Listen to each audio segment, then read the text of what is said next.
What is up, people? Ryan. Nomal. We are back with Down the Middle. We got a big topic today, affirmative action. Affirmative action meaning taking the action to decrease discrimination in education, the workforce. Yeah, it's to take steps to, nullify, not necessarily nullify, kind of like mitigate the ongoing effects of racial discrimination in the past, any discrimination between any race, ethnicity, gender, etc., etc. All right, we're excited about it. This is a touchy topic. We'll also be going over quotas right after. And quotas as well, yeah.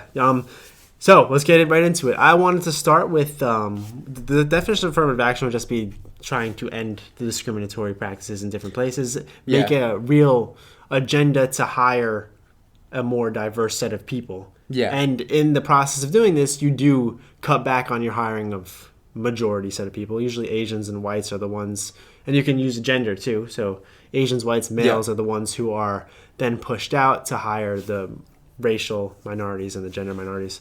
And this is contrasted to with the meritocracy. Yeah. So like I said, so like Ryan was saying, so we're doing, or not we're, like the idea of affirmative action is just to mitigate the byproducts, right? Of what's been happening throughout ages. So what do you want to start off with? Now, this is happening now. I'll run through some stats on affirmative action. So the legislation was passed in the 60s during the Civil Rights Act to put through affirmative action. Now, where we stand on it, I don't agree with affirmative action as it stands today. One thing we'll get into in this conversation that we've mentioned before is policy versus accountability. The left seems to blame most of the issues that happen in America right now on policies, government policies. People on the right seem to blame it more on individual accountability. So we want to find the middle line in that. And now, so in the 60s, policies are put through. JFK had put through the Committee for Equal Employment Opportunities. Lyndon B. Johnson, executive orders to end discrimination, and Nixon had executive orders to end discrimination as well. And the result of that, in 1969, African-American college students doubled from where it was before those executive orders were put in. So my stance on it is that I do agree with the idea of affirmative action. It's just that I believe that it eventually should phase out, and it goes into the whole idea of like accountability, right? Like that you were mentioning before. So it should go from, I think we were just speaking off camera. We always have great conversations off camera. Come on camera, we just suck. We just suck. But it goes from policy first, and then moves on to accountability. But the time it takes to get to the whole accountability part, I'm not sure about. Yeah. So I really can't. I don't have an opinion on how far away or how far we are inside the timeline of when we should get rid of affirmative action. But I do support the idea of it, though. Now, I believe that we are there. I believe that, Americans are strong people. We can come together and we can fight these things. And from 1965 to 2021, I believe we've gotten to the point where affirmative action should no longer be a thing in most cases. The Supreme Court in 2003, one of the justices said that affirmative action as it existed then should be outruled in 20 years. So that would be 2023. Now, what I wanted to say about that was that, so in a Harvard study, we have that 60, because this is happening now, affirmative action. So 64 Asian American students had put complaints together that they were being discriminated against, because it is discriminatory. Yeah. If you go against one group for another, that is discrimination. And they found out that for Asian acceptance, Asians had to score 140 points over white students, 270 points over Hispanic students, and 450 points over African American students. So now when we talk about, like you just said, affirmative action being good on its face, and it's a good idea, and making a case for whether it should exist today, this is where I disagree, is that you have this thing where Asian Americans, and these are on specialized exams. I know that 450 sounds a lot for tests for people who don't know that these tests you get a lot of points. 450 points is a lot. To say that Asian Americans need to score 450 points over African American students, my case is that you can have preferences. Any private company can have preferences in who they want to hire. If you want to diversify your base, then that's completely fine. But as an advocate for the meritocracy, I believe that this type of stuff, where you need Asian Americans to score extremely high in comparison to African Americans who can score, that's where the difference kind of comes in.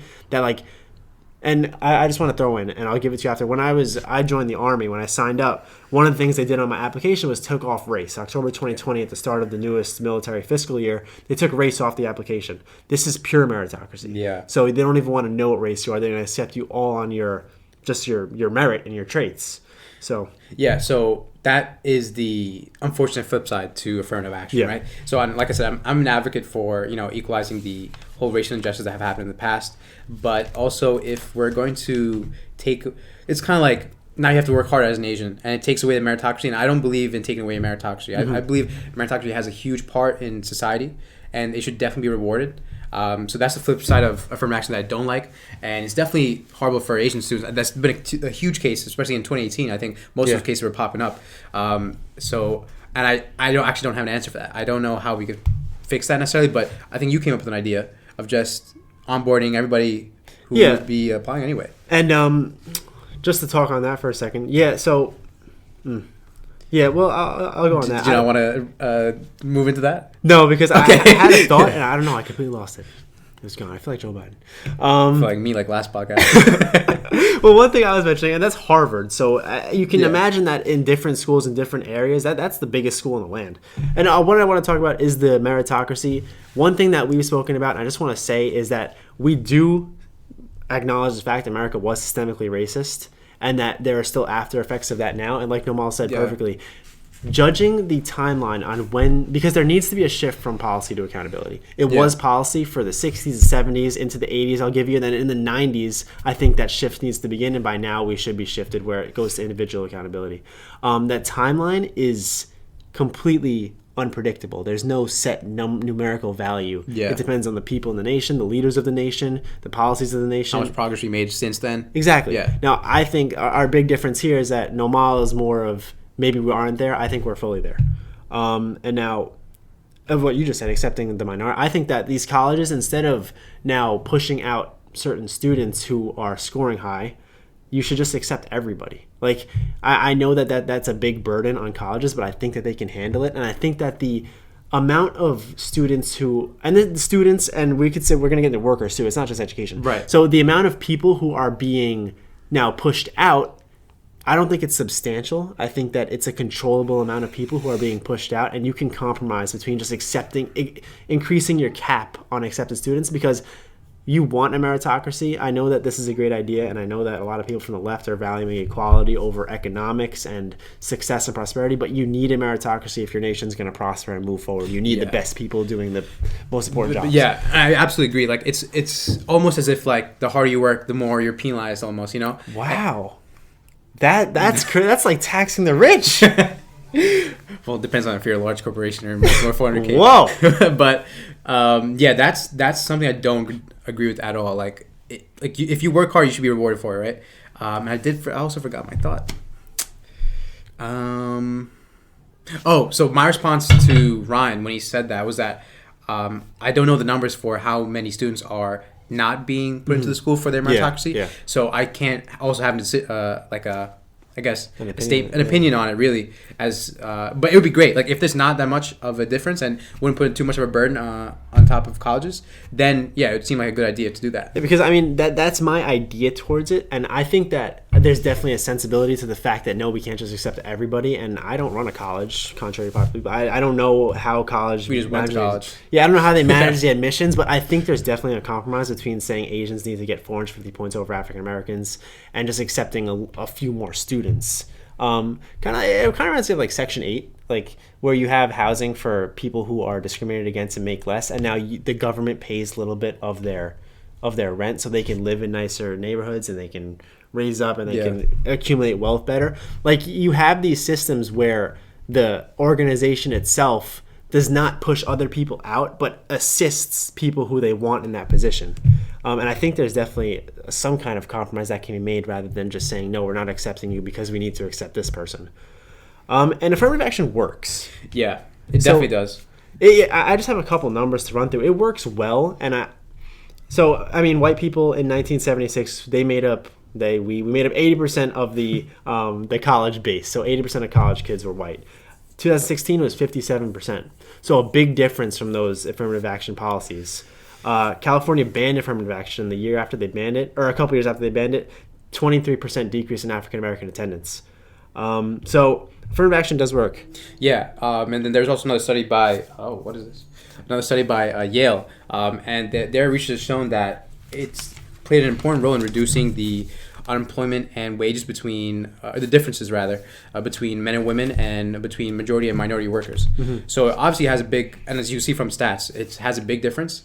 But also I think I guess we kind of disagree on like where we are on the timeline and how much of an effect it is today. I think another thing we disagree with, and this might be the capitalist coming out of us, but we believe that those who work the hardest should be given the rewards for their hard work, and that the fact that people who are giving boosts, we believe in equal opportunity, not equal outcome. The fact that you're giving people boosts to make them on equal ground seems a little bit socialist to me. And that's the whole I think kind of connection that we have with affirmative action and quotas. Affirmative action we view as equal opportunity. At least that's the purpose of it, and that we're okay with. Equal opportunity is always a great thing in society, but equal outcome, and that's what I think a lot of the left side is trying to do, is I think just ridiculous. I think expecting equal outcome in terms of every single demographic, every single subsection, and everything. So and that goes in the quotas. I think quotas can be equalized to equal outcome. 1,000%. That's completely true. That you teach a person how to fish, you don't give them a fish, and just like we said before, meritocracy, the basis of it, we want the best people doing the best jobs, but also we want everyone to have a chance too. So I think that accepting more people is a good idea. And we get into quotas. So quotas have become a thing now more than ever. Quotas being the idea that you're going to set a set limit on how many people of each racial and gender section you're going to hire. So you'll say 50% of our workers are white, but the other 50% are black. And this is a scary precedent because when you get into high-skilled jobs, we have a conversation about the military before we'll touch on, and I have a couple of examples I'll run through now. High-skilled jobs, you want the best person to be doing the job.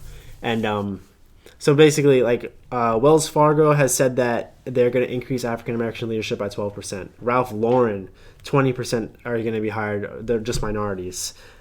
And then United Airlines is a scary one. They said that 50% of the next 5,000 pilots they train are going to be either African American or women. And Delta is another airline. They said that 14% they're going to follow that same idea.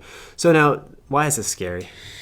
Okay, so the whole thing behind quotas is very unrealistic, right? So you have to assume that all men and women across all genders, identities have to have the same interests. So, for example, you're assuming that every single white woman has an equal interest in a drilling company as every single black man in a drilling company. You have to assume that everybody has an equal interest and goal. So which is ridiculous. We're all unique people, right? And you can't just it sounds like socialism where you're trying to equalize our characteristics and abilities. And that's not how our society works right now, especially currently in the U.S. For example, Asians are overrepresented in professional institutions, so that would include like academia and like large corporations. Jews are also overrepresented in those institutions as well. So what do you do about them? So how would you convert a society? What would you do about that overrepresentation? Now do you like cut off? Or like tell them to find a new job? Like how does that work? What do you think about that? And it makes complete sense because you have different interests. And the big conversation we had before this was about the military. And I have done the physical standard test for the military with plenty of people, guys and girls. And the military, what the Army has done now is that they've implemented a new physical test. I forget the ACFT. And now this holds men and women at the same standard. And now this one, it used to be push-ups, sit-ups, and a run. Now it's deadlifts and you have to throw a sandbag and you have to do sprints and then the run and push-ups. It's a big thing, and all the women are failing it. Now, so when we talk about the same interests, see, there are differences between men and women. I know that this ruffles feathers, but there are biological differences. This shows. And one thing we talked about is that the Navy SEALs, up to this point, I don't know if they just switched this, but I don't think so. They don't accept women into the SEAL program. The Army Rangers, when you go to RASP 1 and RASP 2, I think the first woman to graduate was just recent. There are definitely big differences, but biologically, psychologically, between men and women. Women are way better than men in a lot of things, and there are some things that men are better than women at too, and those things usually include physical. And this is why the women are all failing the Army test now, and this is a big issue because one thing why it's scary is because you have high-skilled jobs that you don't want to set that standard even to, like the military. You don't want to say, because the way it works in the Army now is that like if I run a mile at X time and then the woman runs it at X time, then that would be equality. But the way it should be is that X time for me is a lot lower than the perfect score for her because biologically I'm more capable than the average woman. my mile is going to be faster than hers naturally. If we're held at the same standard, she's never going to pass. And that's a scary idea. Yeah, and then just to kind of piggyback on that idea, that's okay in terms of like the basic levels of getting to the Army. But I think the point that we want to drive home is that having that difference in standards in the initial part is definitely okay. But the more specialized a job becomes, I think the more equalized the standard should be. Yeah. Right. So that would go into like being a neurosurgeon or like being a pilot. Like that's highly skilled jobs and where you have lives in your hands. That's when being a Navy SEAL as well. So that's when the discrepancy comes about. Yeah. And another proponent that I want to talk about quotas in general.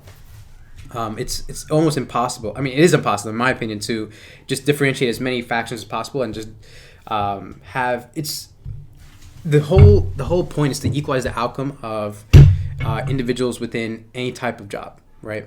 So, but how would you necessarily divide that? So, for example, let's take women in a drilling company. So, first off, you have to assume that there are enough women to be interested in having a job at a drilling company or an oil rig. So that's number one. So number two, I don't know a single one. I don't know a single one either. But that's also anecdotal evidence, so we're not using that. But also, so then now, what you move from there is that now you have to have women from every different race, right? So white women, black women, Latino women, Asian women. So now you have to divide from there. So now, what do you do with that? So do you have equal number of women from low-income backgrounds and high-income backgrounds? Do you take into physical characteristics? And actually, and what line do you cross into physical characteristics? So one thing would be like the FDNY, like fire department. So I think that's more a physical demanding job. Yeah. So would you have an equal amount of larger women or like smaller women or petite women, or like same thing with men, petite men and larger men? So like how do you really divide that? And there's way too many differences between humans and like as a whole to really fractionize. We were like, even as like one individual, we're a group of ourselves because we're so different. So I just don't understand how it could even be a concept really. And a weird pops into my head, I don't know why, but what it reminds me of is the reparations argument. It's like, how do you determine who gets what if you're going to do a reparations program? Like, he owned this amount of slaves and his descendants were here, and like, how do you determine, is it all equal? Right, there's a lot of components to it. It's a lot more than just, we're just going to make sure we hire 50% women. Like, it's a lot more complex. And one thing, what about you look up Scandinavia? Right, so So Scandinavian countries actually tried this so they tried to have quotas to equalize socioeconomic differences between men and women. So what they found out was that while they were doing this, the differences between men and women were exaggerated. So their interests and personalities were even further apart. Yeah. And there's extensive research on that, and actually you should actually try it out. I mean, not try it out. You should read up on that as well. It's just, I don't know. It's a funny image to me because Scandinavia tries to do this quota thing. I'm just picturing the women in like the suits doing the oil rigging, and they're just like so unhappy with their lives. It's like, I was forced to do this. I hate this. The quotas, yeah. The quotas, because you have like these stats. Phil is our guy who usually runs our camera stuff. He is going into power lining. 99% of power lines are men. Bricklaying, 99% of men. Oil rigging. Oil rigging, all these things are men, and then men are just more interested in these STEM fields, and women are just better at the humanities field. Doesn't mean that they can't do both. There's definitely people who can do both, but just we're looking at statistics and facts because we like those facts things. Whatever they are. Just like there are huge differences. Women make up 47% of the workforce, yet they make up 7% of workforce injuries. So, I mean, is your push for quotas a push to equalize that? Is your push for quotas to say that women should make up 50% of workplace injuries? You need to calm yourself. That's a pretty radical idea. And just like, I just want to, as we get into the last section of this video, I wanted to talk about policy and accountability and why I wanted to just say why I think that it's shifted to accountability, because now just some stats I have about education is that in Baltimore, and these are mainly African-American districts and stuff, Baltimore, 21.6% of third graders read at the national level. And Chicago, 24% of students meet the state standards for education. 2014 was the last year I could get for this, but math hasn't gotten much harder since 2014, I don't think. Black and Hispanic students, 16% and 17% respectively, less graduation than white and African and Asian American students. White and Asians graduate about the same rate. Black 16% below that, Hispanic 17% below that. So these are people who are in the positions now. You're in high school, and we can have a whole other conversation about school choice, and we can get into that another time. But you're in the position now. Now I think it gets to personal accountability. I think we talk about culture. We have a different conversation that we're putting them in the position, and now you see the numbers are. I think that supports that it's up to the individual more now to take that burden upon themselves and to become successful for their own, which it wasn't in 1965 because you didn't even have the attendance numbers that you have for African Americans. So you saw that it doubled for college once they put these things through. Yeah. So I think just to top this whole video off, more like a down the middle recap. I think affirmative action is in itself a good thing, and I fully support equal opportunity, and I think everybody should support equal opportunity. And I think, especially in America, it's more the freedom of choice. You have the freedom of choice to be yourself, have your interests, and go for them, and go for your dream. And I believe that you shouldn't just that dream doesn't fit into a quota, right? That was beautiful. That was beautiful. So whatever you want to do, just strive for it. And the thing is, though, I don't think there should be obstacles in the way for you to get your dreams. If I have a dream and it's the same dream as yours, we both have the same opportunity and chance of getting into that dream, right? The problem is we can't expect the equal outcome for everything. So there are more qualified people for different positions, especially when you get to more specialized areas. So obviously the standards would have to be more equalized. But equal outcome is more of a theory, and it's not a theory that I see coming to fruition anytime soon. Yeah, and I mean, my down the middle recap, I don't support affirmative action as it stands today. I prefer preferences in education in the workplace. If you want to diversify, you diversify, but you look at the merit of the two candidates and you judge it off that first. And then if one is African American and one is Asian, and you're saying I want a more African American base, but these two people are fully qualified, you make that decision for yourself. I think that this Harvard thing is disgusting, that we make Asian Americans work so much harder to get into that school than African Americans. And yeah, affirmative action is a great program when America was systemically racist 60 years ago. I think that it is a real reason why we are no longer a racist country, because we definitely were. And now there were only, these numbers are right, there were only 1,500 black officials in government in 1973. Today we have 15,000. Oh wow, nice. No, 10,000. Oh. So still nice. It's still nice. Okay. So I mean, these things have worked. We've put different minority people in power all over the place. I don't know if you guys remember, there was an African American president. So and it's going up from there as well. Like we're progressively getting better every year. Yeah. So affirmative action was a great program. I think that now we shift to individual accountability and we make a case for that. Quotas are stupid. Quotas are stupid. Yeah. I'm done. Yeah. Equal outcome is stupid. Yeah, equal opportunity over equal outcome. We want the best workers doing those high-skill jobs, and I think you guys should too. I think you should too. Yeah, that's pretty much it. Let us know what you think in the comments. Subscribe, like, the usual. Share the vid around, and we will catch you guys next time. Peace out. Peace.